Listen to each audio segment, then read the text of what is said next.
ನಮಸ್ಕಾರ ನಮಸ್ಕಾರ ನಮಸ್ಕಾರ. ನಾನು 2 ಮಾತು ದುರಾಕಿಶೋರ್ ಬಗ್ಗೆ ಮಾತನಾಡ್ತೀನಿ.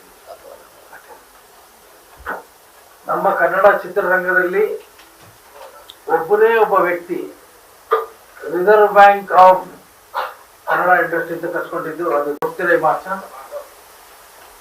ಯಾರೇ ಒಬ್ಬರಿಗೂ ಒಂದು ಪೇಮೆಂಟ್ ಬ್ಯಾಲೆನ್ಸ್ ಇಟ್ಕೋತಾ ಇರಲಿಲ್ಲ, ನಾಳೆ ಬಾ ರಾಜ ಅಂತಾನು ಹೇಳ್ತಿರ್ಲಿಲ್ಲ. ಅಂತ ಒಂದು ವ್ಯಕ್ತಿತ್ವ ಈ ರಿಸರ್ವ್ ಬ್ಯಾಂಕ್ ಅವರು.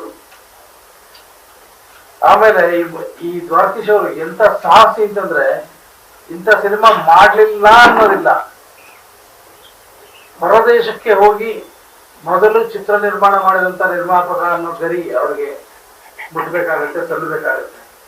ಅಂತಂತ ಒಳ್ಳೊಳ್ಳೆ ಸಿನಿಮಾಗಳು ಮಾಡಿದ್ದಾರೆ. ಇದುವರೆಗೂ ನನಗೆ ಗೊತ್ತಿರೋ ಪ್ರಕಾರ 54 ಸಿನಿಮಾ ಚಿತ್ರ ನಿರ್ಮಾಣ ಮಾಡಿದ್ದಾರೆ. ಅದರಲ್ಲಿ ಮುಕ್ಕಾಲು ಪಾಲು ಸಿನಿಮಾದಲ್ಲಿ ಅವರು ಯಶಸ್ಸು ಕಂಡಿದ್ದಾರೆ, ಕೆಲವು ಸಿನಿಮಾದಲ್ಲಿ ಯಶಸ್ಸು ಕಾಣಲಿಲ್ಲ. ಆದ್ರೆ ನಮ್ಮ ಚಿತ್ರರಂಗದಲ್ಲಿ ಒಂದು ಚಿತ್ರ ಯಶಸ್ಸು ಕಂಡ್ರೆ 4 ಸೋಲು ಆ ಒಂದು ಚಿತ್ರದ ಯಶಸ್ಸನ್ನ ತಿಂದಾಕ್ ಕೊಡುತ್ತೆ ಅನ್ನೋದು ಸರ್ವೇ ಸಾಮಾನ್ಯ.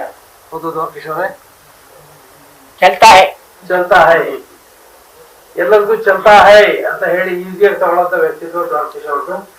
ಅವ್ರಿಗೆ ದೇವರು ಆಯುರಾರೋಗ್ಯ ಭಾಗ್ಯ, ಇದೇ ತರ ನಿರ್ಮಾಣ ಮಾಡೋ ಧೈರ್ಯ ಎಲ್ಲರೂ ಕರುಣಿಸ್ಲಿ ಅಂತ ನಾನು.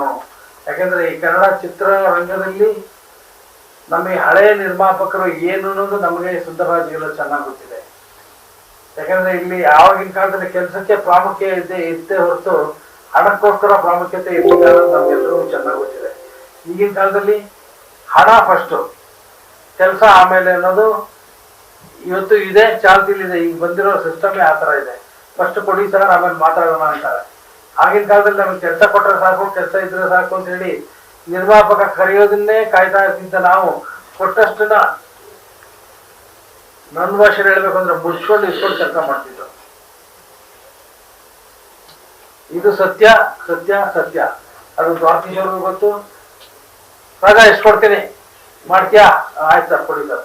ಇದೇ ರೀತಿಲಿ ಮಾಡ್ಕೊಂಡು ನಾವೆಲ್ಲ ಕೆಲಸ ಮಾಡ್ಕೊಂಡು ಬಂದವರು. ಇವತ್ತಿನ ಸ್ಥಿತಿ ಆ ರೀತಿ ಇಲ್ಲ. ಇಷ್ಟು ಕೊಟ್ರೆ ಮಾಡ್ತೀನಿ ಅನ್ನೋದು ಈಗಿನ ಸ್ಥಿತಿ. ಅವನು ಮಾರ್ಕೆಟ್ ಇರೋ ಆರ್ಟಿಸ್ಟ್ ಆಗಲಿ, ಮಾರ್ಕೆಟ್ ಇಲ್ದಿರೋ ಆರ್ಟಿಸ್ಟ್ ಆಗಲಿ, ಇವತ್ತಿನ ರೀತಿ ಆ ಥರ ಆಗ್ಬಿಟ್ಟಿದೆ.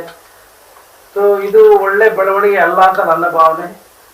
ಮತ್ತೆ ನಾವು ಒಂದು 10 ವರ್ಷ ಹಿಂದೆ ಹೋಗೋಣ. ಚಿತ್ರರಂಗ ಮತ್ತೆ ಸದ್ಭಾವನೆಯಿಂದ ಸದ್ಗುಣಗಳಿಂದ ಬೆಳೆಯಲಿಂದ ನನ್ನ ಶುಭ ಹಾರೈಕೆ.